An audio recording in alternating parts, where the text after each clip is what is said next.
Welcome into another episode of the Inner Circle podcast. Zach Klein, Matt Ryan, Todd France, and Aaron Donald. We're going to have some fun today because Matt was talking about the communication in the headsets a few weeks ago and how it gets complicated and he's got to focus and then go to the offensive line. Gentlemen, you want to have some fun and be a sports broadcaster for a day? Let's do it. All right, here we go. I have a script written out. Aaron, you want to start with us? Yeah, let's go. Okay, so what we're going to do, you're going to be the broadcaster on ABC, and we're going to toss to you, and then you're going to read this script, and at some point during this introduction that you're going to have, I'm going to get in your ear, and I'm going to whisper something as a producer would, and you have to keep reading, but at the appropriate time, listen to my command and follow through on the action. You down? Yeah, I'm going to try. Let's see. Here we Let's go. see. 3, 2. Welcome back into the ABC studios. Zach Klein, Matt Ryan, Todd France. Before we go to our primetime game, we need to check in with Aaron Donald, who joins us now live on the West Coast with a key NFC matchup. AD, how's it looking out west? Looking good. How we doing, everybody? I'm Aaron Donald. We live at SoFi Stadium, where this afternoon the Los Angeles Rams host the Atlanta Falcons in a huge battle in the NFC. Matthew Stafford has been on fire of late. In 70% of his passes over the last 3 games, he's thrown for 10 touchdowns without an interception. On the other hand, Lisa on the sideline, she's ready with Matt. we got to keep going, and they got to keep playing good ball, playing consistent on the season. Toss to Lisa. Side of the ball is Falcons quarterback Michael Penix Jr. Toss to Lisa. Playing good football as well. Toss to Lisa. We're going to toss to Lisa. Let's go, AD. That was pretty good, man. I couldn't see the last part. It stopped at one part. I couldn't see it, so I had to keep trying to just freestyle some shit for a minute, but it's cool. It's cool. And Hey, Matt, you ready? Talking. I'm ready. All right, here we go. All right, here we go. Where are we at? Hey, can we role play this? I'm actually on CBS, okay? We're in the CBS studios this week. That's fair enough. I'm trying to give my station a little shout out here, ABC, but we'll go with CBS. All right, 3, 2. Welcome back into the NFL on CBS. I'm Zach Klein. Before we get to our primetime matchup, we need to check in with Matt Ryan, who's live on the West Coast, getting ready for a key game with 2 NFC powerhouses. Matt, how's it looking out west? We're doing great. How we doing, everybody? I'm Matt Ryan, and we are live at SoFi Stadium, where this afternoon the Los Angeles Rams host the Atlanta Falcons in a huge battle in the NFC. Matthew Stafford has been on fire as of late. And my prompter stopped rolling. There we go, completing 70% of his passes. Toss. Finding all to Todd on the sidelines with Matthew Stafford. It's been really good. You got to speak up because I couldn't hear you there, Zach. Toss to Todd on the sidelines with Matthew Stafford. Michael Penix Jr. has been great, but let's toss it to Todd France down on the sideline to get his thoughts on Matthew Stafford. Well done. Todd, you want to play the game? No, I'm good. All right. I'm good. I'm an agent, not going to be a broadcaster. It's all good. But Matt, you were telling us offline, you were telling us a story one time when you first got to CBS and you were doing a game and they started talking in your tell us that story again. Oh my gosh. So I was doing an open of the game, which for everybody watching, there's like that, 2 minutes or 3 minutes prior to the game starting, you go into the booth, the play-by-play kind of sets the picture for the day. And then the color analyst is going to come in and kind of give you an idea of what to expect, right? Here are some of the players that are playing. Here are some of the matchups. And I was going, talking into my mic and just being like, you know what, today, Kirk Cousins was playing for the Minnesota Vikings. I think that's what it was. And Kirk's coming off an injury or whatever it was. And I'm talking, and in my ear, just like Zach, they're like, okay, we're going to cut to, James Cook down on the side, or whoever it was at the time. And I'm like, I just stopped talking and didn't know what to do. And then they were like, you got to go. You got to get back in. So I picked it up, but there was about 5, maybe 6 seconds of dead air. And I was sweating profusely under my jacket. But I learned from that. I got better. That would be tough to do, I'll be honest. It's hard. I mean, you're trying to focus, you're trying to broadcast, you're in this rhythm, you're in this cadence, you're in this flow, and then somebody's in your ear out of the blue, and it could be, hey, replay of Matthew Stafford throwing a touchdown, or here's a replay of AD, break it down, or we're going to the sidelines, or we're going to commercial, and you got to get out. If you're talking, end of the second quarter here at Arrowhead Stadium, the Chiefs lead the Raiders 34.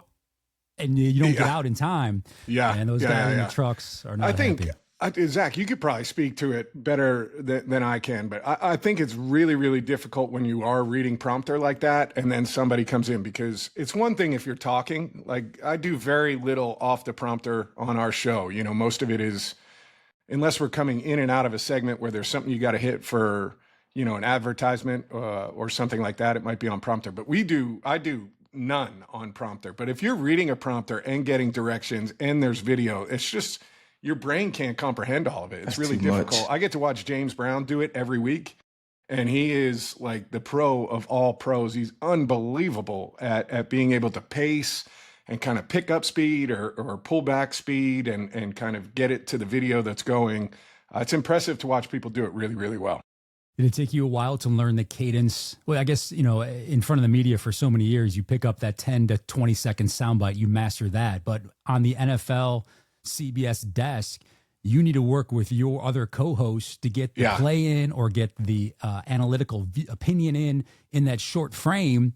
So you tee up them and then get back to JB. It's that fine dance. Yeah, there is, and that's that. I think that comes from experience. The worst or the hardest or the most difficult is when you're at the end, right? And you've got this big point to make, and you start on it, and then all of a sudden you hear like, all right, we got to get out in 8, 7, 6. And you're like, oh man, I don't know how to wrap this point up that fast. But you try and do the best you can. But we've got good chemistry. We've got really good guys on the desk, so it makes it a lot of fun. I feel like I'd be saying, long story short.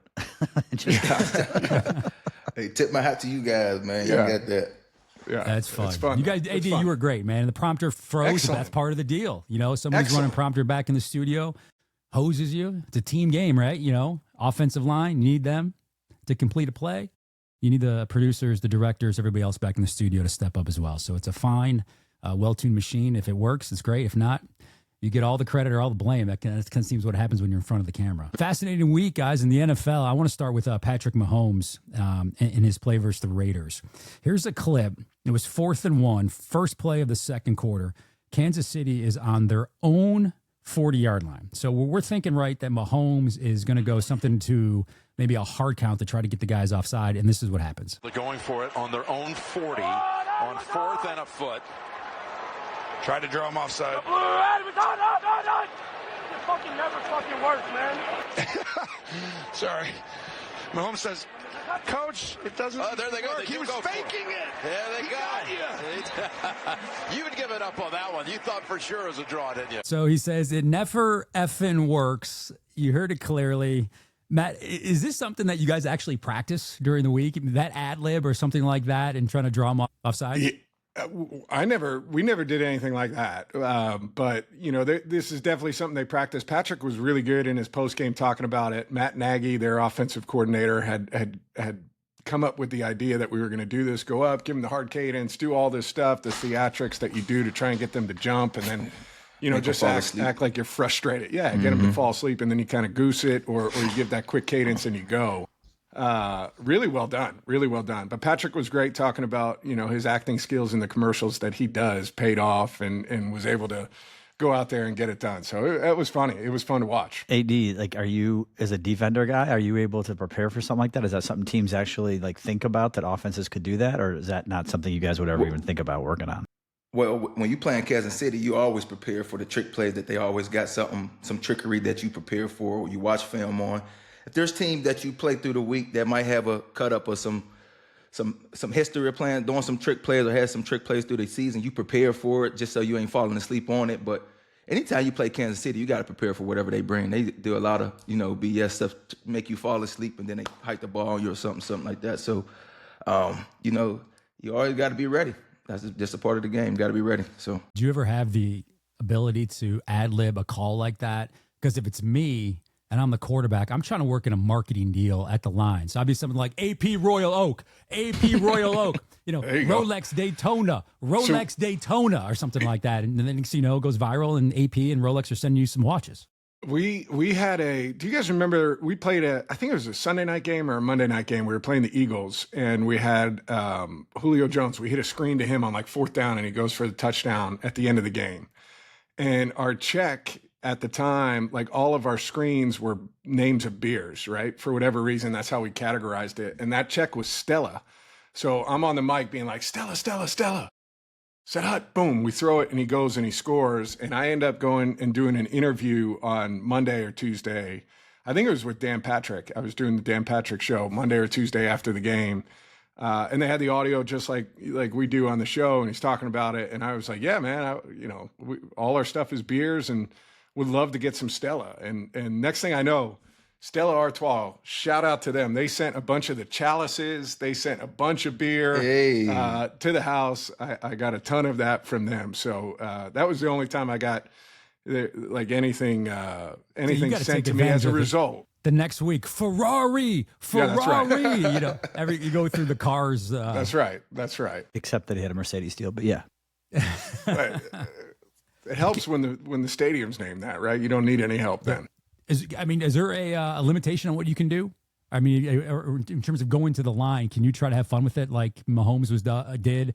You went through the beers, or is there like rules and regulations on what you can and can't say when you step to the line?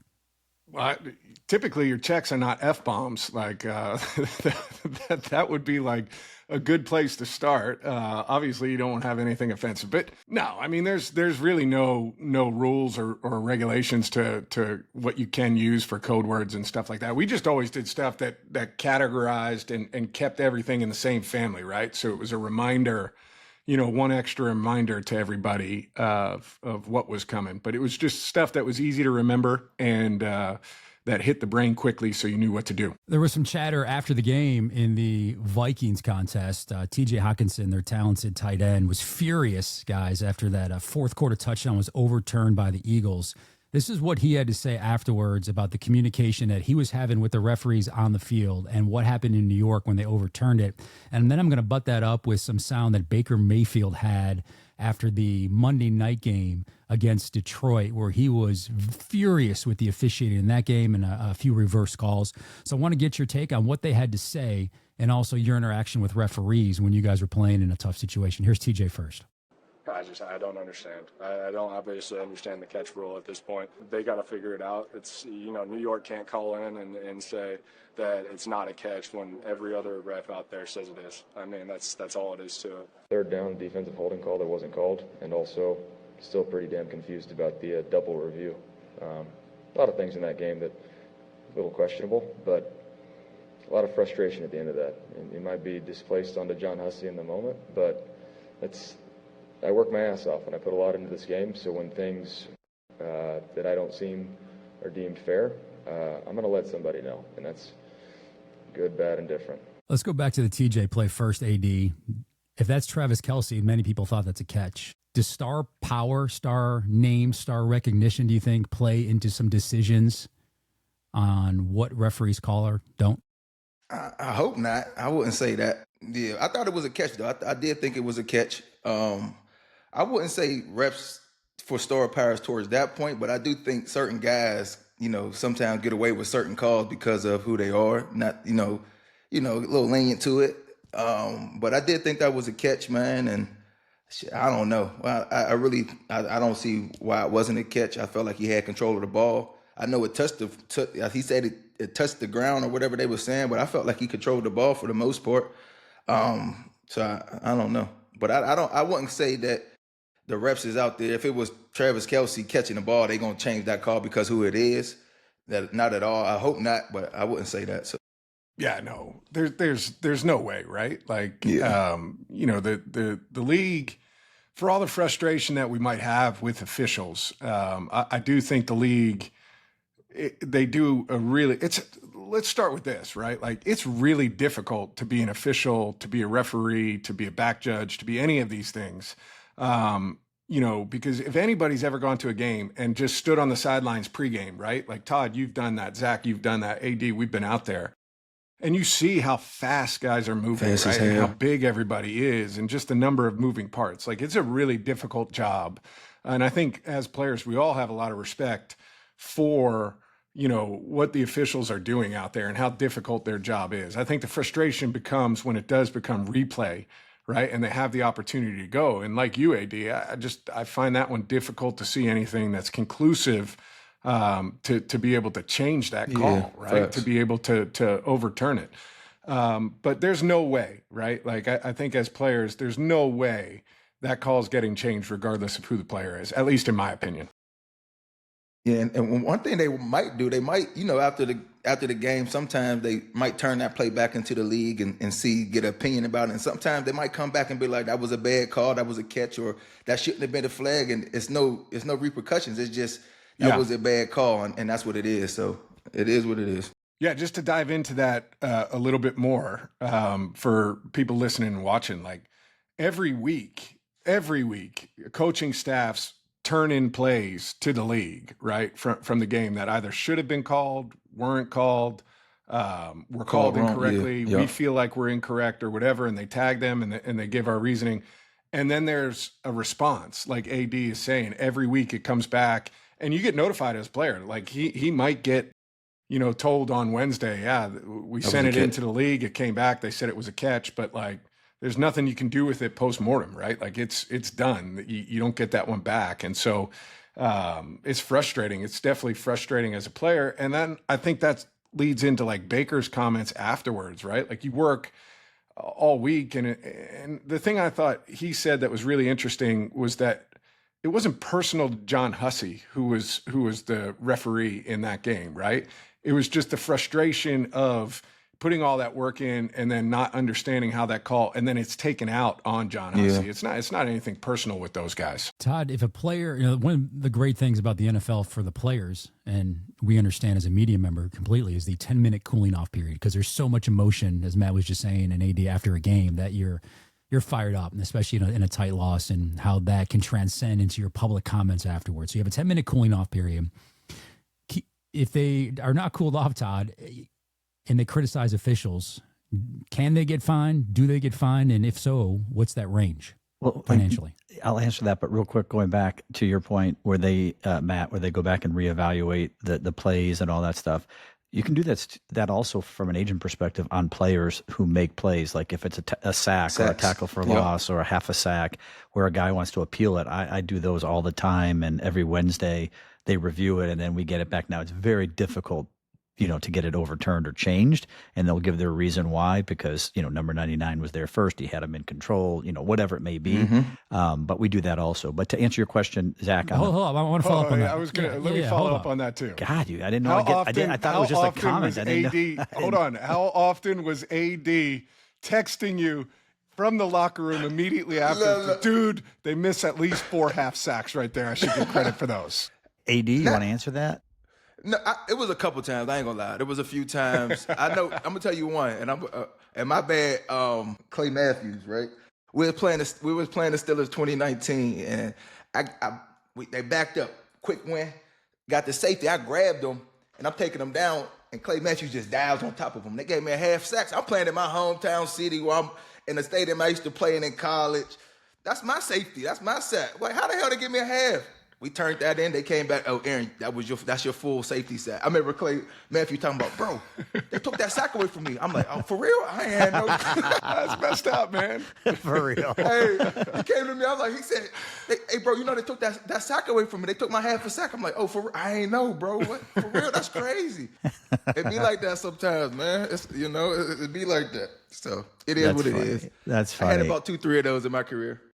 Oh, that is so good. All right. I want to get back. Okay. So walk me through that. How are you only dependent on the NFL broadcast? Do you get in the all 22s? How sophisticated is the process where you're going through your guys, or do they have to notify you first? Because you have so many clients throughout your firm that every play, I'm sure, like AD says, I got a half sack here, I got a tackle for loss here.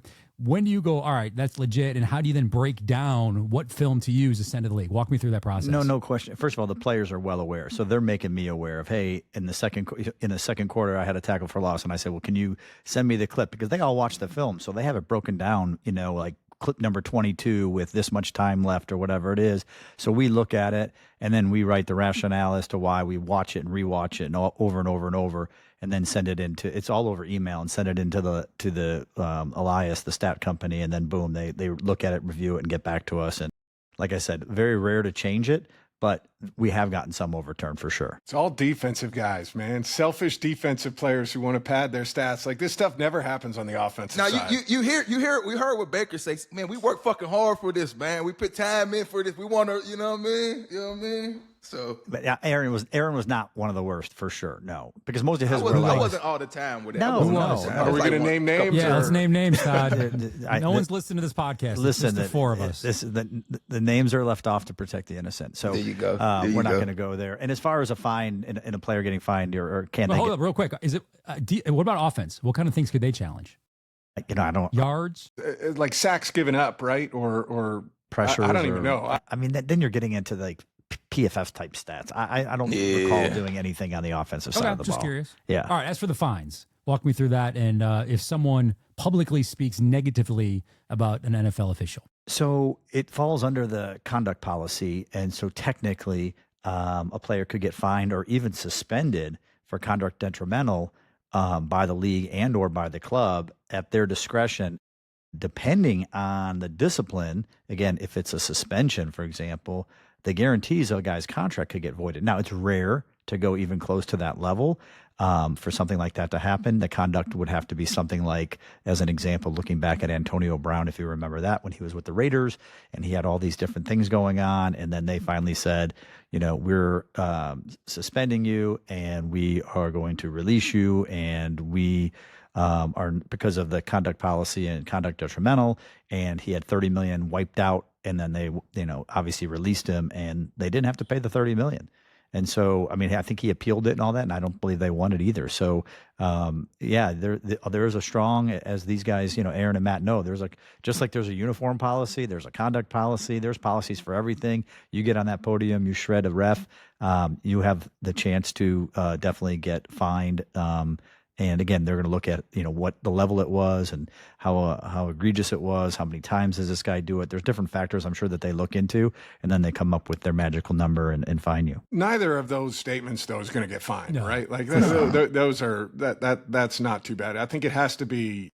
You'd agree, Todd. I mean, you've probably seen more of this than anybody, but it has to be pretty egregious. I mean, I'll tell you, I did. I'm not going to name the player, but I had a player after a game where the fans after the game were throwing stuff on the field and all that kind of stuff. And the losing player was on the podium and the media asked him, hey, what do you think about the fans throwing things on the field, blah, blah, blah. And the player was like, well, that bothers me. Me and my teammates, we sweat, we give up our blood, sweat, and tears. We work really hard. And the media guy's like, no. They weren't throwing them at you guys. They were throwing things at the refs. And he literally just made a comment that said, well, good on them. And for doing that. And boom, a $25,000 fine came. Now we appealed it and we did win, but they did absolutely send that letter. They trying to find a way to get our money, baby, all the time. God, there you go. Do shit. The less you say, the less you have to take back, man. Your socks ain't high enough to get fined. Like, no, it's 50-50 showing the white. Oh, yeah, I was going to say, too much white showing, jersey untucked. I mean, all of the, there's pages. I never knew that till my rookie year. I remember was getting dressed for my first rookie game, preseason game too. I ain't have no socks. My whole leg was just out. I'm dressed, all the vest like, what are you doing? What you talking about? Bro, you need to get the long socks. You're going to get fined. I'm like, you going to get fined for showing some legs? I'm like, that's crazy, man. So don't they have a picture? Don't they have a picture in the locker room kind of of all the stuff and how you're supposed to look? Yeah. They do. We used to have a presentation on it during training camp. Obviously, the Rams didn't do that, but we used to have they have like the uniform inspectors that are out there pregame that, they come into the locker room after warmups and they're like, hey, number 99 socks are not 50-50. Pull your socks up. If you go back out there and they're not appropriate, you're going to get fined, right? Are they going to have to add a jewelry clause to this? I mean, you see these guys rocking these monster chains. Jackson Dart he's got a chain rocking. AD, did you rock jewelry when you were playing? Hell no. On this bracelet, I probably wore my bracelet, but I taped it up because it's all my kids' names on it. But I usually taped it up, but I wasn't a jewelry guy during the game at all. Why didn't you ask me, Zach? We're getting there. We're going in order. The Matty Ice chain, Dirty Birds representing. Man, could have done it. I'll tell you this, though. Funny story. Somebody lost an earring at practice, and it was like, I can't remember who it was or what the earring was, but like literally They had like 30 people out there looking for this after something. practice. Yes, it was worth something. It was not fake. It was real. And they had the equipment guys. And when they found it, it was one of the biggest celebrations of the year. My guy, Aqib Talib, was a legend. You remember when he went up against Pulled the chain? with Crabtree? He did it. He pulled it, and it was ripped it off. And then he did it again. And so then they started calling him 2 Chainz. So like, yeah. I mean, and you know who Shout else, out by to the way, 2 when Chainz. you're talking about uniforms and violations, I don't know if you ever pay attention, but I mean, I'm sure Aaron and Matt know this, and Zach, I assume you might know this, but you'll see guys walking around and they're the shoe representatives, right? And they're looking around at guys' shoes, trying to see, like, if you're a Nike guy, are you spatting? And what spatting is are you covering that logo with the tape? Are you, hindering it in any sort of way? And you can get away with it sometimes if you had a reason, for example, like an ankle type thing, not on a regular basis by any stretch, because they don't care and they want to make sure that they're protected and protecting their investment and their endorsement with the athlete and all that stuff. And you can't alter the logo. So you have a lot of different people walking around looking to, whether the guys are dressed right or whether they're wearing their shoe right, all that stuff. It's crazy. Everybody thinks like what we do is cool jobs. And Matt's got a cool job. Zach's got Todd, agent, I think what the Nike shoe guy, just going from city to city, getting good meals, just making sure that check is prominently Shout out displayed. to Mike Newsom. He was our guy in Atlanta for a long time. Mike Newsom's a good dude. I saw him the other night at the Atlanta game down on the sideline pregame. He lives in Atlanta. Yeah, he's a good dude. Jackson Dart, not sure who represents him on the shoe game, but he was representing in the Mile House City. But that was just an epic collapse. NFL teams had won 1,602 straight games when leading by 18 or more in the final 6 minutes. Denver erases an 18-point deficit in the final 6. They win at 33-32. AD, when a defense is dominating for 3 quarters and then collapsing late, what's the emotional shift? How do you try to right the ship, and do you feel in real time that it's just sinking? Before you even go there, AD, whatever your answer is, please incorporate what a monster my guy Brian Burns is. 2 sacks, leading the NFL in sacks, played unbelievable. But go ahead with your answer. I couldn't let that follow the rundown to run a show, Todd. AD's Players of the Week are later in this podcast, ladies and gentlemen. But Todd, listen, I'm gonna say doesn't mean he can't get extra pub early and late. True. Sorry. There's 4 quarters in the game, right? You got to play 4 quarters. It can crash a defense. They dominated pretty much for 3 quarters towards the end of that last couple of minutes of the 3rd quarter to that 4th quarter. You let up. I've been in a game in college. I experienced this in college. My sophomore year, right? We was playing Iowa. We was in Iowa. We was up like 21-0, right? I remember being on the sideline like, yeah, after this, man, shots on me, first round of shots on me. And they came back and beat us. You know how that felt? Like, they'll just be like, that's why you say you got to play 4 quarters of the game. You got to finish your game, man, because anything can happen in football. You can't never think a game going to be over. You got to continue to fight, continue to battle, man, because shit, you up like that, and then like voila, it's like that can No doubt. the air out. That could take the air out of a defense, man. But You don't need to tell me, AD. I know all about that. I know all about being up, and then it that's one of the ones man. you sit in the locker room and just be like, what the hell just happened? Like what? For sure. You just don't. It's hard to wrap it around. You dominate for damn near the whole game to the 4th quarter, and you give up. It's hard to put it in words, man. But I only can imagine how them guys felt after the game, right? And then after to watch the damn film, and you watching great film, and then you get to that 4th quarter, and it's like you just want to put a damn towel over your face, like, oh my gosh, man, because they gave it up. That was their game to win, and they just didn't finish it, man. So There was so much to that 4th quarter. By the way, I not in addition to doing the NFL Today, I do a show up there, the NFL Today Plus, and my survivor team for this week in that was the Broncos. I needed them to survive. So I was watching in the studio screaming, man. I'm like, go, no. So I was tuned in. I was locked in to that game. But there were so many crazy things that happened. Speaking of officiating, right? We were talking about poor officiating before. We're not players anymore, so I'm not going to get fined. But that was a terrible pass interference call, horrible. Right? Like that, it was not a pass interference call. It was really good defense. It's hard to and play then New defense York in this gets league. it. Yeah, it's really difficult to play defense right now. And then they get it at the 1, and Jackson Dart, takes it in from the 1 yard line. And you're like, oh my gosh, like, okay, we just avoided that crazy collapse, and then boom, 2 plays right down the field, 2 completions, ball goes through the uprights, the kicker missed the extra point. Like, there were so many things that happened, and that, frankly, that's what has to happen, right? Like, I've been a part of that, obviously, in our Super Bowl, where things have to happen. You have to make these kind of fluky plays in games like that, and you have to have a few calls that go against you or whatever here or there to come back from that kind of margin. Yeah, some luck. And it's hard, and it's frustrating, and it's really difficult when you're on the wrong side of it. But it was unbelievable to watch. I mean, unbelievable game to watch. So if you are in that locker room for the Giants, guys, how do you make sure that this doesn't carry over to this week?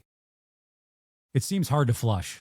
Yeah, very difficult to flush. But like, Zach, you probably heard me say it a million times in press conferences, but like, one of the most important parts of being a professional is being able to move on, good or bad, right? Like, so from a positive experience, a positive game or a negative game, true professionals are able to move on. I think one of the things that they have going for them is their youth, right? Is the inexperience of a Jackson Dart or a Cam Scatterbu or Abdul Carter, right? It's you've got these young guys that, like, sometimes you're just too naive to know how big of a deal that was last week, and you just keep playing, right? And I think they've got some of that going for them. I think they'll respond. Like, I think watching these guys from an outsider's perspective, it feels like they want to compete, right? Like, it feels like they're built that way. So I think they're going to bounce back.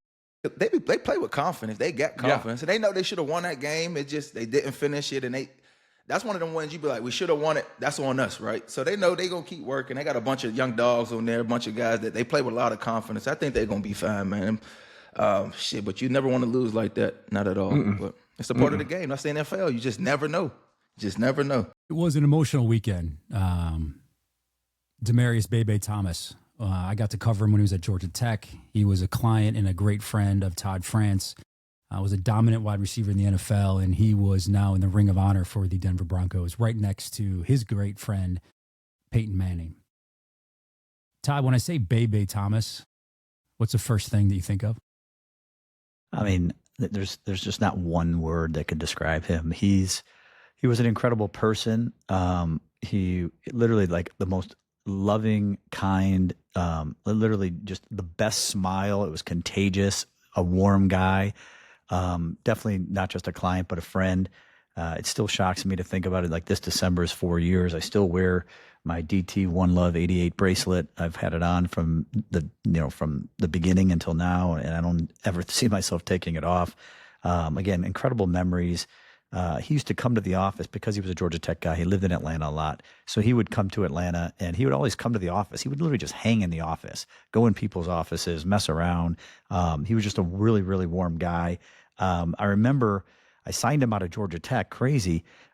He goes to the combine or the training facility to train for the combine, and he literally breaks his foot training for a 40.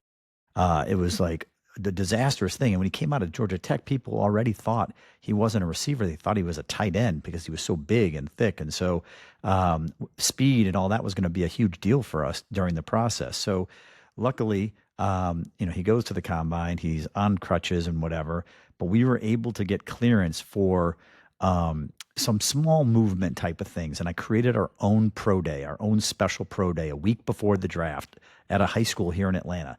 30-something scouts come out from all the different teams. And I remember, I'm just like, this is all you can really do. I wanted them not to see the lasting memory be of him on crutches at the combine. I wanted them to see what a physical specimen he was, with his shirt off, in shape, and at least kind of moving around a little bit. It was sort of my thought process of doing things. So everyone comes in, and I was literally just going to have him stand there and like turn his head and catch a ball, and turn his head and catch a ball, and go to a spot on the field where the quarterback would throw it to him. And literally he was doing all that, and then finally he looked at me and he winked, and he nodded at the quarterback. All this was, I had no idea. And he just, boom, takes off on a deep, just flies, right? Thank God it was straight line, right? And just catches it. And that was the end of the workout. And he did end up being, I think it was the first receiver taking that draft. It was him and Tim Tebow both went in the first round that year. So, he starts off, pre-combine with a broken foot. His rookie year gets there, has a finger issue, which he ends up getting a screw put in. Side note, we got an endorsement with the orthopedic company, but that's another story for another day. And it was a magazine ad with his finger in the screw. And then in the summertime, he's training for football. Some say he may have been playing basketball. I say he was training for football. Either way, he ruptures his Achilles. At the same time, John Elway is taking over as the new GM. And Elway wants to come in and flex, right? He wants to come in and say, you know what, we can do some things to his contract to the owner because of, being hurt. As you guys know, if you're hurt away from the facility, you can void things in terms of guarantees. Mm-hmm. I'm not going to get into all that right now. But bottom line is, I had a multiple screaming matches with John Elway. Probably the only time I actually had a loud verbal argument. I remember going back and forth with Elway on it. And finally, we worked our way through what we were going to do on the contract. Bebe became obviously who Bebe was, and obviously a special player, even more special person. And then I remember doing his contract. He was franchise tagged. The deadline's 4:00 on July 15th. He's in my office. It's 3:00 on July 15th. We still don't have the deal done. We agreed at like 3:40, 3:50, got the paperwork all done. And I remember going out and celebrating with him. And I have nothing but great memories about DT. Unbelievable player, but way better of a person. And anyone who met him would say the same thing. Just an incredible dude. DT, Golden Tate, Todd, you and I, we went to dinner, one of the Super Bowls, and you judge somebody, I think, how they act when the cameras aren't rolling or nobody's paying attention. And I just remember the interactions he would have with people, from the owner of the restaurant to a busboy, and he was just real. He was 33 years young, and he is missed. So I hope his family had a special moment honoring him, and his legacy will live on in Denver for sure, and definitely with us here on the show. No doubt. The Broncos did an amazing job, watching it, from a distance. And I would run into him all the time during the offseason here in Atlanta, right? And I didn't know him well, but, knew him a little bit and watched him play from afar. But like you said, one of the most genuinely nice people, whether it was seeing him at like Menchie's going for froyo or something like that, right? I just randomly run into him and say what's up and just, chop it up with him for a little bit. But just, he was an awesome dude. I thought that the Broncos did an amazing job. I thought for him and Peyton to be next to each other out there, and saw some of Peyton's comments from the game too. It's just, he's gone too soon, man. But it was really well done by the Broncos and well-deserved, in my opinion. Yeah, I agree. Thinking of you, DT. Yeah, much love to that family. We try to move on here on the Inner Circle podcast, and we check in with the gift that just keeps on giving. It is the Miami Dolphins. And here's Mike McDaniel from this past Monday. And this is following a 31-6 loss to the Cleveland Browns, where his quarterback, Tua Tagovailoa, AD's already laughing. His quarterback, Tua Tagovailoa, went 12 of 23 for 100 yards, 0 touchdowns, and 3 interceptions. That was Sunday. Here's the question to Mike McDaniel, the head coach, on Monday as they get ready to face the Atlanta Falcons this coming weekend.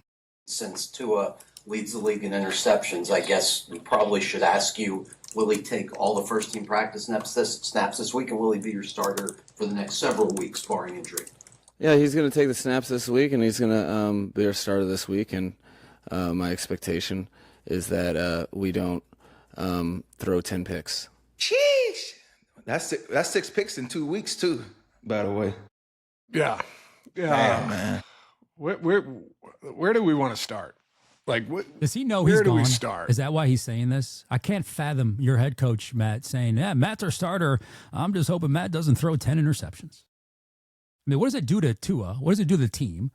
Like, he's got to know he's gone, right? I mean, they going to clean house. If you ask me, I think they're going to clean house after this season. They got to, right? It certainly feels that way. Yeah, it's like, we've been talking about they need a leadership. They need to come together. It just keep going downhill, right? It keep going downhill. And it do kind of look like he don't have a say-so if he want to bench him or not. I mean, I think politics play a part of it. If you playing a guy a bunch of dollars, right, and you don't got a backup quarterback that you feel like they can get it done anyway. I don't really, even as a head coach, if he say we're gonna bench him, there might be somebody, uppers that's saying no. But I don't know. I'm just assuming shit. I just look at it like I'm with you, Zach. Like, is he saying this? Is that the reaction because he feels like he's not, like Mike McDaniel's not going to be there in 2 weeks or the end of the season, whenever that may be? Regardless, though, right? Like, if you ever wanted to be a head coach again, how you do like any of these matters, right? That's such a good point, because we were talking last week about the Tennessee Titan change, and you both, AD and Matt said, you have film. These guys around the league will be watching you and observing you and judging you, how you perform moving forward. That will be on tape. Now, the 100%. Other 31 NFL teams out there, the owners, the executives, are looking at this and like, that's a freaking clown show. Correct. Why would I hire that guy? And a large part of your role as a head coach, right, in addition to the coaching and getting organized and player personnel, all of that stuff, a large part of what you do is stand in front of the camera and create the messaging for your team, for your organization, for the ownership, for the entire building. And when you do stuff like that, it's to me, I don't get it. And I know Mike, I spent 2 years with Mike, and I like Mike. And I would probably tell him this right to his face, the same thing. It's like, you have to be professional in these situations, right? It's not, this is a big deal, right? And it's a big deal to a lot of people. And you're impacting people's careers, and they have to answer questions about it. You're setting direction for what your career is going to look like, whether that's next week or a month or 5 years from now in Miami when he's done, right? Like, there's going to be something after that. And I think it's short-sighted on his part to kind of handle it the way that he has. But I'd also say, like, from Tua's perspective, we're not in the building, and I don't know this, but there has to be incredible friction. They don't like two. Tua. I could tell you that now from the outside looking in. I don't think they like Tua. I don't think the players don't got a good relationship. They don't seem. I'm just assuming. I don't know. Ain't nobody tell me this. But if you ask me, just the way he carries himself, and he like to talk a lot, but he's not showing up on field. He's throwing fucking picks every week. But you want to always say, we need to do this, we need to do that. I don't think the guys like him, right? So that's my opinion on that. And the only way any of this changes is you have to play good. That's the only solution to all of this bullshit, right? You want to be the first one talking, but you ain't even playing good on the fucking field. Nothing that you can say, nothing that you can, post or whatever. Rah-rah speeches, nothing. It doesn't matter. Like, you have to play good. And, be productive. And that should be the entire focus of everybody. Forget all of this. Stop who showed talking. Up to what meeting? I could care less. Who we're hoping he doesn't throw 10 picks. Okay, I could care less. Like, show me a performance. Go out there and perform. Yes. And that's the only way you stop these kind of narratives. Todd, if you represented a player on that team, does McDaniel's media image with the clown show that people are saying is in South Florida, does that hurt, the image of the player? Is it kind of like guilty by association? No, I don't think so. I mean, first of all, there's so much noise already that exists around there because of just the performance of the team, and then when you add the coaches' comments and things like that, obviously you're piling on, and all it does is take away from any of the focus, and so it doesn't help keep a locker room together. So I could see players being frustrated. And look, we're early in the season still. I mean, we're not quite halfway. They've got more football in front of them. Yeah, and that's a tough way to go to work. I mean, I talk to players all the time, and you want them to win, you want them to enjoy going to work and all that type of stuff, or feel like they have a chance to win. And coaches have to understand. And I'm not talking about Mike McDaniel. I'm just talking about in general. Coaches have to understand how to get the best out of their players, and you can't coach everyone the same way. And I don't think any public type messages are necessarily going to not only affect the one player you're talking about, but it affects the locker room and it affects everybody else. Because are you thinking this guy's going to, crush me? Is he going to crush another guy? It's normal instincts. We're human beings. Yes, they're football players, but at the end of the day, the coaches are leaders, and it starts from the top.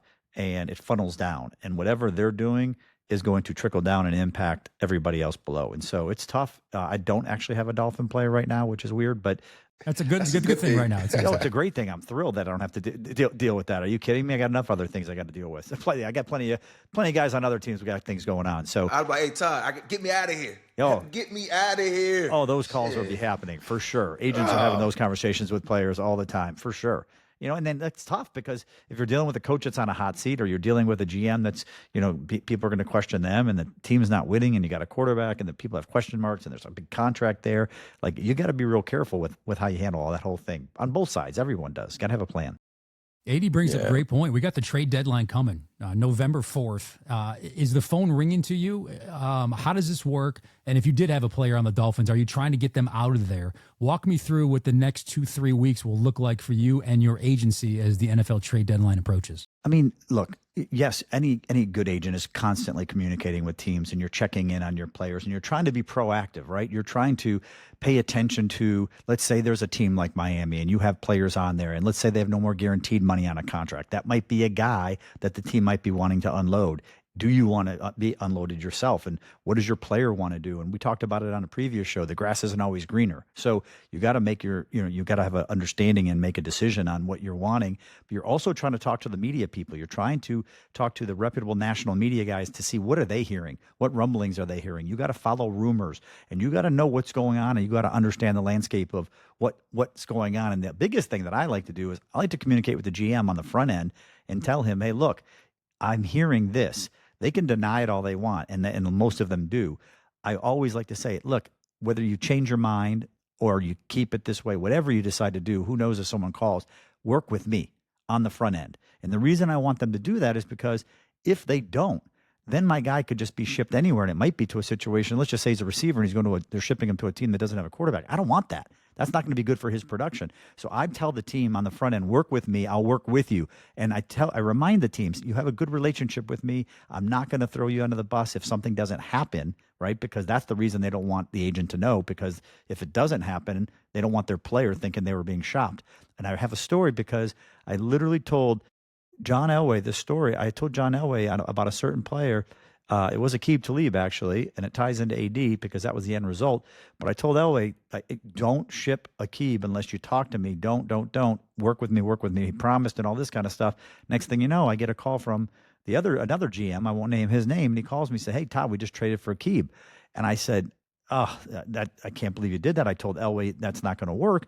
And he's not going to come there. I'm sorry. He's not going to come. And he's like, what do you mean he won't come? I'm like, he doesn't want to be there. He wants to be somewhere else. We're not going to come there. He's like, well, can you at least let me get on the phone with him? And I'm like, sure, I'll put you on the phone with him. I put him on the phone with the player. He calls me back. He's like, okay, you're right. We're not trading for this dude. He doesn't want to be here, and we're not coming there. And when, obviously Aqib's personality is tremendous. We should get him on the show sometime. He's absolutely amazing. Because he went to Kansas. Of course he's fantastic. Right. He's a Jayhawk. But there's no sugarcoating with him. But ultimately, I called John back and I said, John, I told you not to trade him. He's not going to go there. And unfortunately, for that situation, the trade fell apart. He did get good compensation in terms of trade comp for him, and he got a little less compensation for the team that he actually wanted to go to. But we did pull the trade off because he wanted to go to L.A., and I took him to the Rams with AD. Of course, he wanted to go with the Rams. He knew he had 20 minutes to cover a guy because he didn't have to cover a guy for 20 minutes, I should say, because AD was going to be in the quarterback's face. So correct. It would pad his stats, just like he made my guy Aqib money. He made Leonard Floyd money. I mean, AD, we should have had like a side hustle where people were paying you a piece of their contracts for the way you impacted things. Lee did enough, man. He brought that leadership to me. He's the one that kind of like, he used to always tell the stories about what it felt like to be a world champion, what it took, like the team success, right? He always used to be like, the best teams he was a part of, and this is when I started to understand, like, it was the camaraderie with the team, like, not just hanging with each other, like, during football practice or during meetings, but after practice, right? Always wanting to hang with the guys and having that camaraderie and like, that was the success, and he brought that to our locker room, right? And then still, like, I wouldn't call myself a young guy, but I was still learning. I got to learn from him, man, and to learn how to be a leader and what we needed to do to become be the team we wanted to be, a world champion, man. Like, I like to take them jewels, man. Same thing I learned from Von Miller, right? So he liked to take the jewels too, just off of other people's necks. Yeah, but I definitely need to get Aqib on. I love Lee. I love him. I trained with him prior to the 2008 draft. We spent like 3 months together out in Arizona.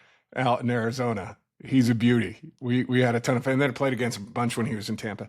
Todd, thinking of the trade deadline coming up, and specifically Miami, right?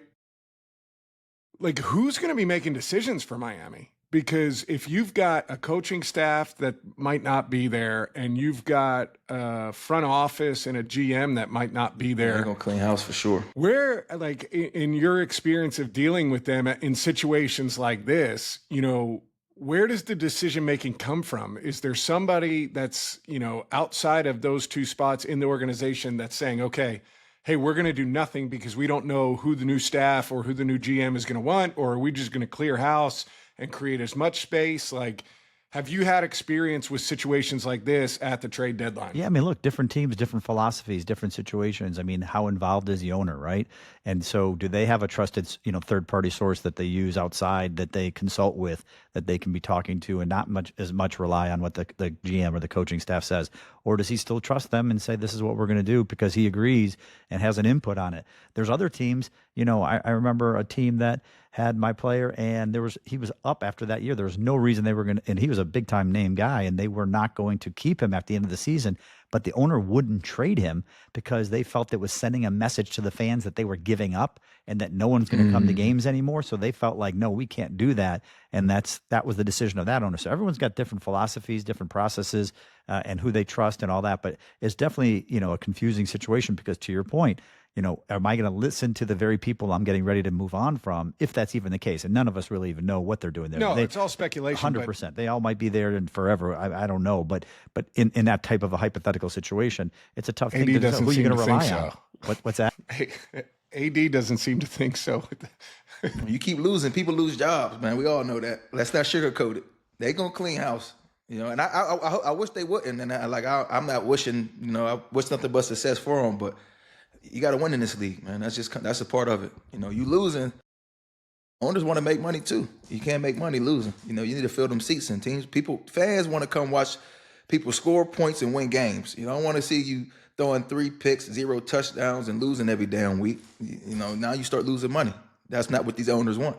So, Todd, I want to go back to the Aqib story about him not wanting to go to the other team and the trade breaking down. Is that just based on Aqib's ability, the lack of conviction in the general manager, all of the above? I guess, how many times do you see a trade nearing its completion and it doesn't go down because the player refuses to go? And at the end of the day, does the GM say, I don't care what player says, you're coming, this deal's going down? I mean, again, yes, they can do that because he doesn't have a no trade clause. But if you were a GM and just common sense says, I don't necessarily want to bring in a guy who doesn't want to be here, a guy who's not going to buy in, or bring in a cancer to the locker room because he's going to not want to be here. Like, there could be the opposite school where a GM says, look, he doesn't want to be here. He thinks he's not going to be here. He's got to come here. It's going to affect his contract. If he fails or refuses to play, his guarantees or whatever are going to go away. Once he gets here, we'll love on him. He'll fit in. Our QB, or, you know, on offense, Matt Ryan will bring him in, take him to dinner at his house, you know, or Aaron Donald will, whatever it is, they might have that philosophy too. In this case, GM was like, no thanks, not going to bring in a guy that has no desire and not going to come here. So you don't see it a lot, or you don't hear about it publicly a lot, but as an agent, you know, it's definitely something you try to do to make sure your guy goes to the spot you want him to go to. More than 1,500 NFL players. How many would you say have no trade clauses? Not, I mean, you can count them on one hand. I don't know anyone probably outside of a less than 1%. Yeah. Oh, yeah. For sure. I know those hard. If you have a first round non-quarterback, how hard is that to work into a deal, a no trade clause, or is it at the second contract where that becomes more realistic? Second contract is where you attempt to try it, but again, it's not a common thing whatsoever. Obviously, someone like a Dak Prescott, he has it.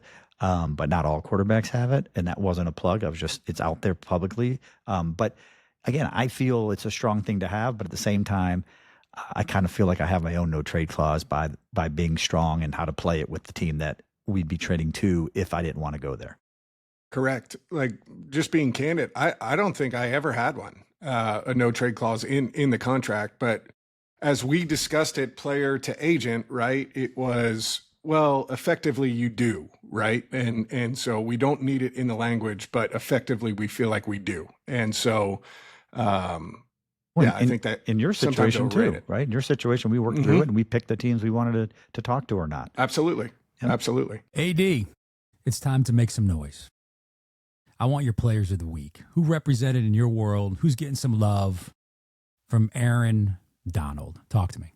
So I'm going to start it off this week, man. I think it was some good defensive play Monday night, last night, man. So I got to give it I think Detroit defense played great. I think they were swarming, flying around. Seattle defense played light us out. I know they gave up that last touchdown, but I think they was getting after the quarterback. They was playing great. I think Ernest played great at that linebacker position, big pick. He was blitzing them a bunch, getting after the quarterback, man. They think they was just dominant. They had a dominant performance, man. Brian Burns, obviously, give him a shout-out for 9 sacks. And my guy, B.Y., Brian Young with the Rams, 9 sacks, right? Them guys leading NFL on sacks, they hunting. But Michael Parsons, man, has come out, his first hat trick with Green Bay, 5 tackles, 10 quarterback pressures, 5 quarterback hits, 3 sacks, really 4 sacks. They took one of his sacks away because they said it was a hip drop, which I'm not a fan of. That's a big-ass quarterback. How you supposed to get him down? But that's just my opinion. But I think he was getting after it. He'd been getting a lot of doubles and triple teams, a lot of chips, a lot of slide protections. They're trying to slow him down. And he got a lot of opportunities to get some one-on-ones, and he took advantage of it, man. I think they woke him up. Sacks start coming in bunches at the perfect time. He's starting to heat up, man. But Michael Parsons, man, he put on the day, man, and shout out to him, man. That was a big performance. He was all over the place, living in the backfield, man, and keep it up, man. Keep it up, big dog. Keep hunting. Clap it up, fellas. Clap it up. Keep hunting, big dog. Let's go. That's what I'm talking about, man. Keep hunting. In my opinion, I just think it's hard as hell to play defense in the league right now. You can't do nothing. Definitely as a pass rusher guy, you can't land on top of the quarterback. You can't. Yeah. You tackling a big quarterback. How you supposed to take that big motherfucker down? You got to drop a little weight to get him. I'm like, golly, it's just such a disadvantage, man. It's horrible. But man, that's my little rant. NFL, we gotta clean some stuff up, man. We keep, listen, it's a physical sport, man. God damn, I used to like hitting the quarterback and putting my weight on the hair and that. You like to burp him. You like to burp us on the ground. God damn, man, it's football. No, as a former quarterback, I'm even on AD's side on this one, right? There's a lot that you see, and this isn't like when I was playing, it was so much more physical, right? But like there are certain ones you see now, and you're like, man, what? That wasn't roughing, right? That's like crazy. That was just a good physical hit. So I understand them trying to protect it, but I agree with you. I think it's really difficult to play defense in the league right now. Yeah, man. 2-minute time. All right. Get the timer going. Okay, let me get the timer going right here. Stopwatch is going. We're going to start with Todd, then we're going to go Zach, then AD. All right, timer's going. Todd, as an agent, you've got to deal with crisis management, right? And you've got to be able to handle those things. Let's give you a little hypothetical right here. How would you deal with this scenario where somebody steals the charger to your computer? Your computer's not charged and you have an important meeting that you have to be on. Are you calm in that situation or are you freaking out? Totally calm, but I'm also a very smart leader and I surround myself with very intelligent people. So I yell outside my office for everybody out there and they will all come in with all sorts of chargers and figure it out, just like we did to start this show, and it all got figured out. Hey, Matt, can we call 20-second timeout on the timer? Can you hit pause on the timer? Pause. Real quick story about Todd, arguably one of the top agents in the history of football. Timeout. No, just stop talking. I'm going to mute you. I have the power to mute you. Todd, I asked him to restart his computer one time because there was too much memory loss on his computer. He did not know how to turn off a computer. That's false. Didn't know where the button was. False. Not true. I love it. Just Not let true. you Got know. a booth review during this 2 minutes. Yeah, a little booth review. Just They're letting you guys taking know it right at what it. we're dealing with here on the show. Sorry. All right. There's some We're truth back to it. on it. We're rolling. All right, sorry, here we my go. bad, Zach, my bad. you're up. You got to be a beat writer in one of these two cities right now. You're reporting. Which would you prefer, the New York Jets or the Miami Dolphins? I like New York. I love their head coach because he's honest and to the point. So I'm going to go New York, dealing with all the crazy other beat writers there. I'm going New York. Okay. All right. AD, more difficult, reading the prompter at the beginning of the show with Zach talking in your ear, or being the DC of the Pop Warner football team you're the DC of? What's more difficult? The broadcasting. That was difficult. And that was just a little taste of it. I like it. I like it. All right, let's go back. Let's double snake order this, all right? AD, you're back up. Did you happen to see the Chargers uniforms this weekend? Trash. Awful. Trash. They need to burn those. Maybe the worst I've ever seen in the league. That was ugly. I ain't like it. Wasn't a fan of it. I go check this out now. Huh? Did you not see it? I did not see it. No. I think this warrants the rest of the 2 minutes right here because those were that bad? Yeah, they were. You know, I'm putting a pause on it. The game's over. All right, the game's over. The 2 minute drill's over. But the Los Angeles Chargers uniforms, they've got great options. They've got the powder blues with the white helmet. Yes, they've got really, really good options. They can go throwbacks. They could even go with like that dark purple that they had. They're fine. They decided to go yellow on yellow. And like it was the worst uniform I've seen. And pulling this up here. That's it right there. That's on it. YouTube, you guys check it out. That's not a good look. No, it's not a good look. It was a bad look. I wasn't a fan of that at all. We had the gradient uniform with the Atlanta Falcons, which I love the Falcons. It's one of the worst uniforms in the history of the league too. Facts. But it was not all yellow. It was not all yellow. That was a horrible uniform. Sorry, the 2 minute drill was a little different today, but we had to go on that. We wore all yellow before too. I wasn't a fan of it with the Rams. The Rams did it, but they didn't do it again. Yeah, exactly. I wasn't great for the Savannah Bananas, not good for the LA Chargers. Correct. Not at all. Absolutely. Burn those. If the captains is picking uniforms, do better than that, man. If that's the yellow on yellow, that's what y'all pick, man. No swag. I wasn't a fan of that. Bad ball. That's going to do it for this edition of the Inner Circle podcast. Keep those comments coming. Todd France, Matt Ryan, Aaron Donald, yours truly, Zach Klein. Much love, folks. We appreciate you as always. We'll see you next week on the Inner Circle Pod.